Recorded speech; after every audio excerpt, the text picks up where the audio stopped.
Have you ever heard yourself say, "Oh Lord, not again," or "Oh, I really don't want to," or "Oh, I have a headache," or "Oh, right now"?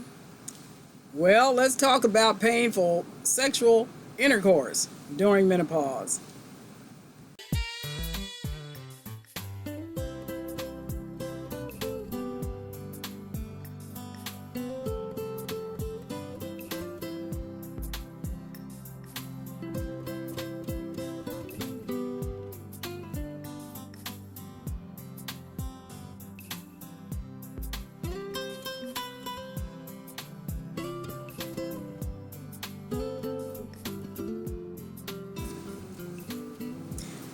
All right, folks, welcome back to the channel, and we're going to be talking about menopausal women and painful sex or chronic pelvic pain. So, if you have young ones in the room with you, you may want to go ahead and excuse them from the room, give them some blocks or whatever, a cell phone, something to occupy them while we're talking about this, because I do not want to get a strike from YouTube. Okay. So, I promised you guys a few weeks ago that, a couple of weeks back, that I was going to do a talk about this subject because I think for the demographic of my channel, this is an important topic. Menopause and women, how it affects us, our hair, our moods, all kinds of things that we've kind of discussed up until this point. What we hadn't talked about was painful sexual intercourse. So I was looking at some of you guys' comments. You had me cracking up, saying things like, "I'll just leave that to the married women," and stuff like that. However, you might get married again. You don't know. But anyway, let me just say this.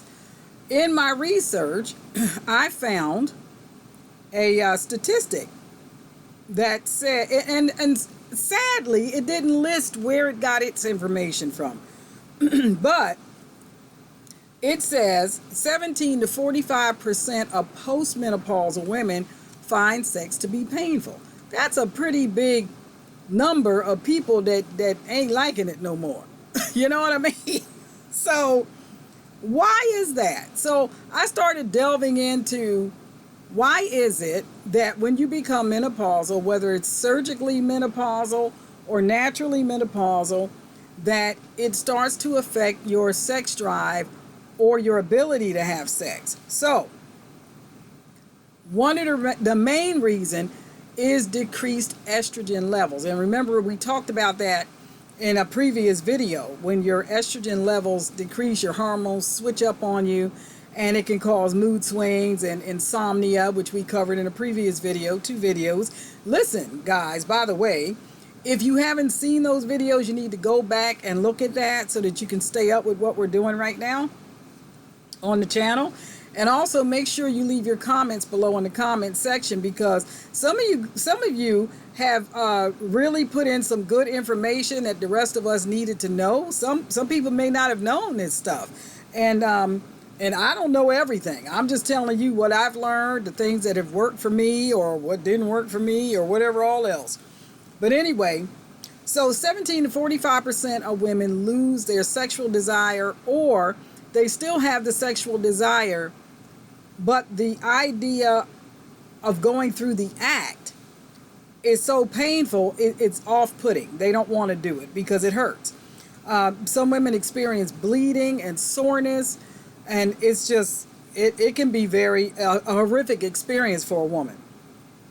So, one of the reasons, as I said previously, is decreased estrogen levels. If you see me looking down, I'm looking at my notes because, there's a lot of stuff. And what happens when your estrogen levels decrease, your vaginal tissue gets thinner. See, when you're a young woman, a developing woman, and in your childbearing years, your vaginal vault has a thickness to it that can accommodate childbirth and sexual penetration.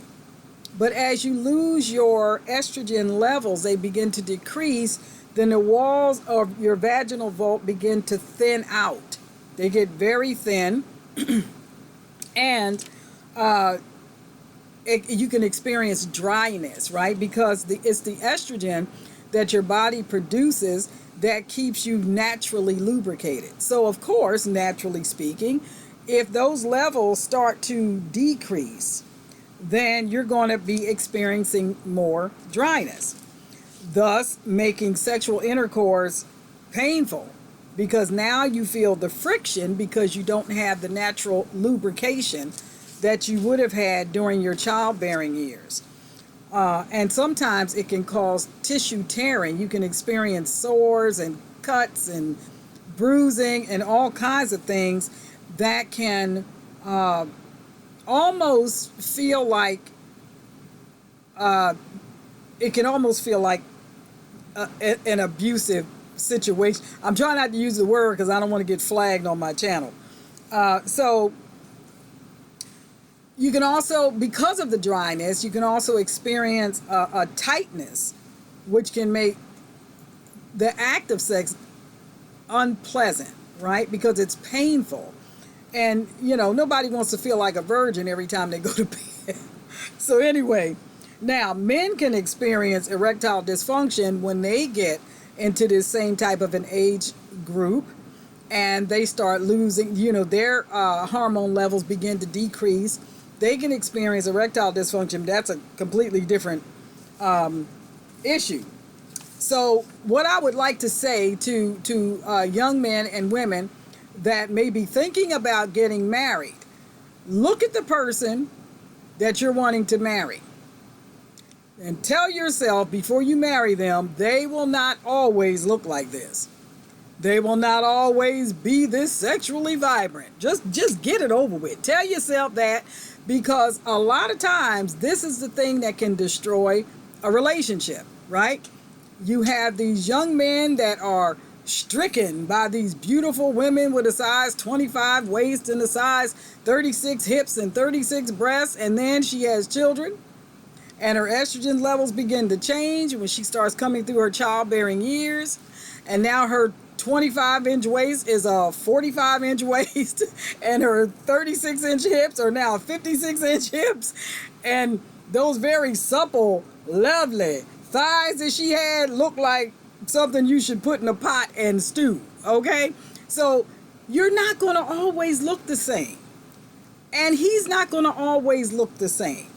So just get it out of your system. Look at each other, resolve it that you will change as you age. Okay, all right. So now, let me look at my notes. I hope I ain't throwing nobody off here.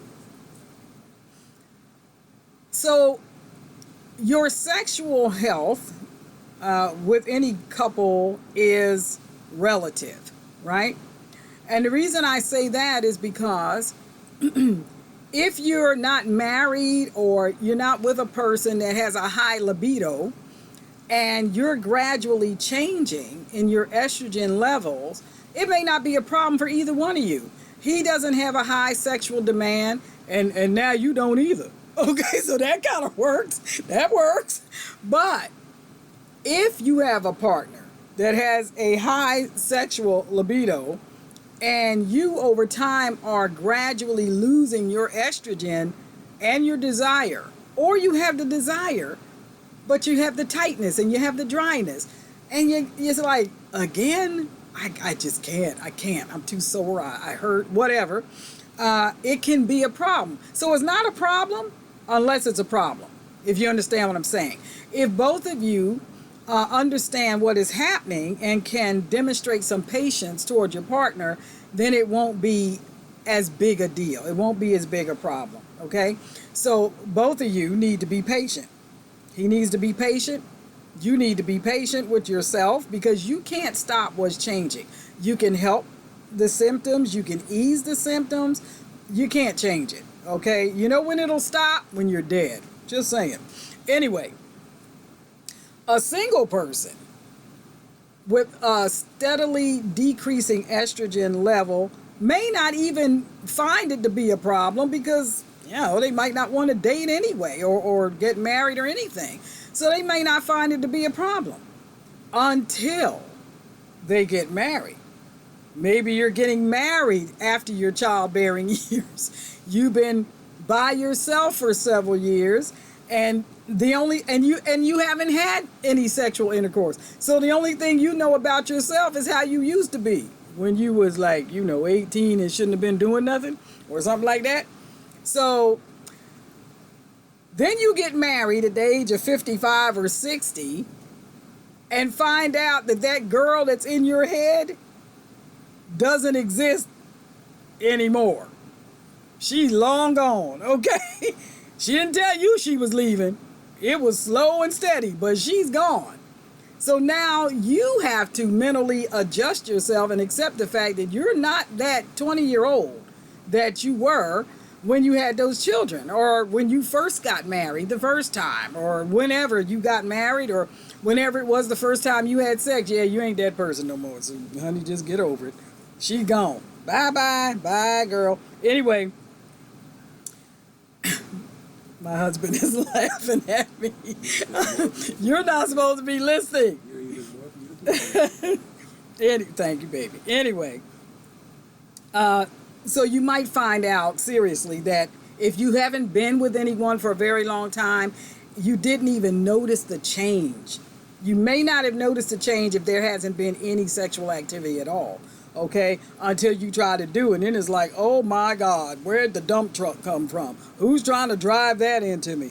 Anyhow, all right, let me get out. Let me get out of there before I get myself in trouble. All right. So the emotional strain that it can cause can be really hard to deal with if you don't know what to expect, right? So I'm trying to tell you now, if you haven't experienced this, you may begin to experience this. And not only that, but other things will change too. You might gain weight. You don't have those perky breasts anymore. They start, you go to pick up your shoe and found out it was you, okay, on the floor, because, you just don't have that lift anymore that you used to have in the front. Stop looking at me, my husband. Anyway, let me get back to, don't pay him any mind. Anyway, what it can do to a woman or a man that has reached this place hormonally and find that they really can't function like they used to. First of all, it can be a real nasty shock to you. And it can be a nasty shock to them too. If you had these conversations before you got married or before you hooked up and everybody was a go, and then you found out you couldn't go, so that can be shocking and it can be devastating. And for a woman, she can feel like if it's painful, then she may want to in her head, but she feels like it's not worth the pain in her body, especially if it causes vaginal bleeding and all that. So with a man, it can be very humiliating and devastating to their ego if they've got all this going on up here, but they can't perform, and it can cause them to feel like a failure. So this is where understanding and understanding what's happening to your body comes into play, and this will take the shallowness out of relationships if you are getting together with a person for the proper reason, not because of what they can do for you sexually, but because of who they are as a person, because what they do sexually will probably change. So don't let that be your measuring stick, no pun intended. Anyhow, what can you do? I would strongly suggest that you see your gynecologist or your urologist. Now, as I said in previous videos, I am not one for taking a bunch of drugs. I will take what I have to. Some of you know, back in 2016, I had a very, very, very mild heart attack, very mild. Some doctors say it was a heart attack. Some doctors say, no, it wasn't a heart attack, but it was real close. Who knows? Anyhow, So, I'm on an aspirin regimen, this 81 milligram, whatever it is. Anyway, so I'm doing that. So I don't take pills unless I have to. But there are things you can do. So the first thing I want to tell you is to see your doctor and see if they recommend a low dose estrogen for you. What that will do is it will help you be more naturally lubricated, so you don't experience the friction and the tearing and the dryness and all the problems that come with that. It can lead to an infection and all kinds of stuff. Talk to your partner and explain to them what's happening to you, because they may not know. They may not know. They might not have taught them this in school 60 years ago or 70 years ago or however long it's been. They might not have taught this stuff. That you don't know if their parents talked to them about this, or a school counselor, or they learned it in health class or whatever. You don't know. They may not know. A lot of men don't have a clue about a woman's body or how it functions, or because they're so visually oriented, they can't get past the boobs and the butt. So, you have to explain to them that your body is changing. You are changing. There's nothing you can do about it, but you can do some things to alleviate some of the symptoms, but you can't stop the process, okay? There are some natural things that you can do that may be able to help. Natural lubricants and things like that. However, you really need to do your research about that, because if you get into a lot of synthetic stuff, then some of that stuff causes cancer, okay? So I'm just saying, talk to your doctor. You are your best advocate when it comes to medication and things like that. Don't let your doctor railroad you into taking stuff or doing things that, 10 years from now, you have to have a hysterectomy because you did it. Or, 20 years from now, you sick, you have cancer or whatever, because the Food and Drug Administration approved something just because it would put money in their pocket, and they knew that long-term use would cause cancer. So just do your research. You are your best advocate. Make your own decision about your sexual health care, and talk to your partner. And that's the biggest thing. Talk to your partner and make sure that they understand that it's not a lack of love, right? It's that your body is changing. So, if I hadn't said it already, welcome to all my new subscribers. Please make sure you give this video a thumbs up and share it with your friends on social media. Share it with other women that are in our age group. We are going to get back to talking about hair. I just don't know when. And please, please, please use the email address that is in the description box. You can write me anytime. I will write you back. Make sure you put my email address in your contacts so it doesn't go into your spam and then you think, she never wrote me back. I write everybody back, okay? So make sure you use the email address. Any suggestions that you have, put them in the comment section below, because, there's 4,300 people that are following this channel, and people want to know. There are people that lurk in the background that never say anything, but they're listening to the videos, they're watching them, and they're taking your advice, and they're looking at your suggestions. So let's help each other.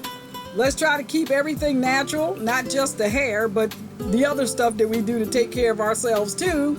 And I will see you in the next video. Make sure you subscribe if you have not. Keep it natural.